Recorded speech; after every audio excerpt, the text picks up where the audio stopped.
Hey everybody, welcome to the channel again. We're going to do another Best Shot Stories. Today I've got Ray Hill.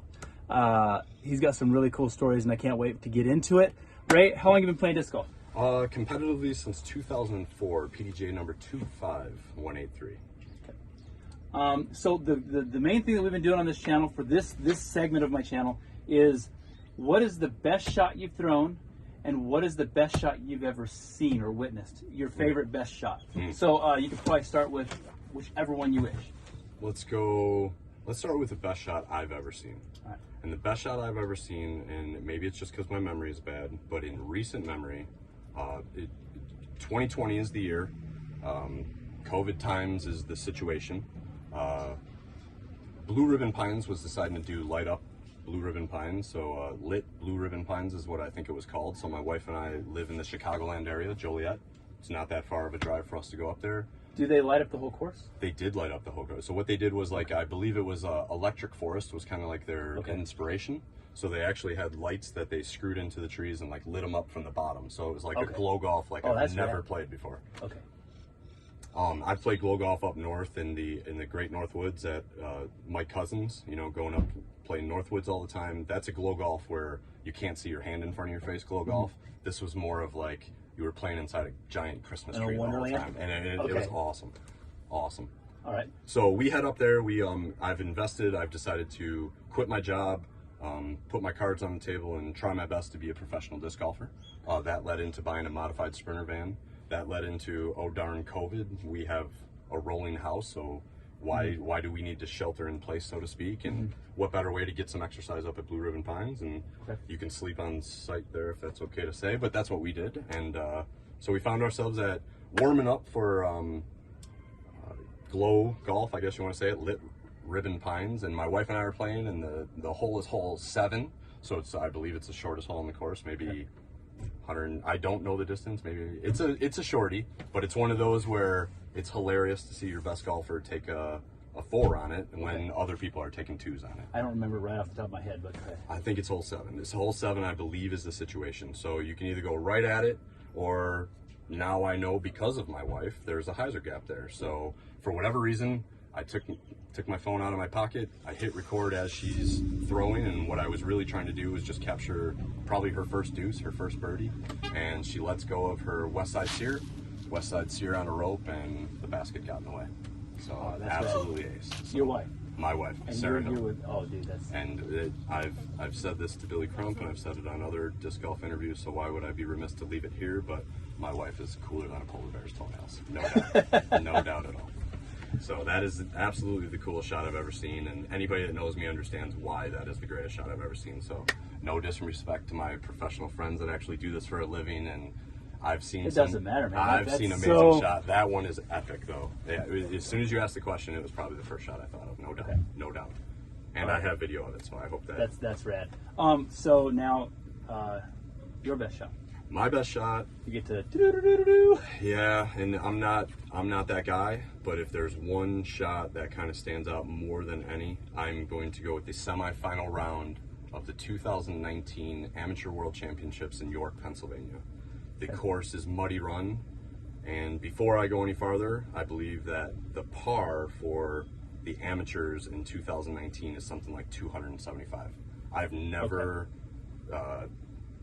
Quaker, Muddy Run, the courses that they have in York, Pennsylvania. You're saying par for the whole event? For the whole event, if you made the final night, woof, like that was a serious mental challenge, physical challenge. If you played Quaker, you understand the physical challenge that dude, that's one of the I love that because that's one of the things that when I've had a lot of friends going to Am Worlds or a lot of going to these bigger tournaments, and they get themselves in so hyped up and so much trouble. And like before I ever went, like I went to Am Worlds in 2010, and what I did before is I did a lot of homework because I knew I was going to get there like 2 days before, and I didn't want to wear myself out. So what I did is I went on to every disc golf page I could find that had those courses listed. Sure. I looked up what par was. I studied the caddy book. I went to every video that and there at that point in time, 2010, there wasn't any much video. Some kid had gone in New York and done like 2 of the courses as a playthrough, so I had an idea.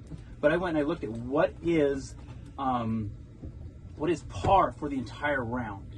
And so then I said, okay, I could birdie, I could bogey, a lot of holes in between, but par is like 300. Yeah. You know, like if par is like 300, I've got a lot of golf to play. And so that's like for anybody that's watching this, or like even for beginning into pro, or just if you're just getting into disc golf, like, dude, the biggest takeaway from long tournaments is that par. Look at what par is. It's going to be way up there. Like, you have a lot of shots before you even get to where you can think about winning the tournament. And so just go ahead. No, I love that. I love that. It sounds to me like you and I are cut from the same cloth. Like, you know, the way that you and I are talking right there, that's like brother from another mother. You and I are. I have notebooks where, you know, when I went there, I was checking before every shot, going, this is what I think I saw on YouTube. Like, this is what you need to. And then when you got there, you see if your arm matches your eyes. Exactly. Very cool. So it's 2019 semifinals, muddy run. I'm going to go with hole 4. Now, unbeknownst, I kind of knew this was going on, but I was trying really hard to ignore it because the goal was making the finals. Yeah. I don't know the gentleman's name, and I apologize in advance to whoever you are, but it was right around when Facebook Live started, if I'm not mistaken, and there was somebody walking with us doing Facebook Live, and I don't know if this gentleman even knew anybody on our card, or if he was just somebody who was like, I'm hopping on lead card of this to watch what's going on. Really cool. So he's behind, I'm ignoring what he's doing. Well, we get to hole 4, to get off the box, just to tee it up, I threw a sidearm off the box and I got myself into almost the fairway where you need to be to have a straight shot at the basket. So I'm kind of snookered a little bit, and I got this thin gap that I kind of want to go down, but the right play is to get your disc over the fairway and be in the fairway is the right play. So I'm hemming and hawing. I think I'm going to change my disc, and I turn around to go back to my bag and to tie my wife back into the story. She was on the bag, and so that's, I thought I was going back to my bag to grab another disc, and I turn around, it's the gentleman doing Facebook Live, and I kind of almost ran into him, you know, and jokingly he says, I say to him, I'm sorry, I thought you were my wife, or something along those lines. He jokingly says, as long as you're not going to kiss me, we're all good, bud. He's just tongue-in-cheek being fun. Just banter. So I don't know why I said it, but I mumbled to him, I believe, like, well, if this goes in, you're definitely getting a kiss. So sure enough, it was a sidewinder. I threw a sidearm with a sidewinder, so I'm Annie-ing this, and the basket got in the way. So a huge eagle leading it in the semifinals, which. But did you kiss the guy?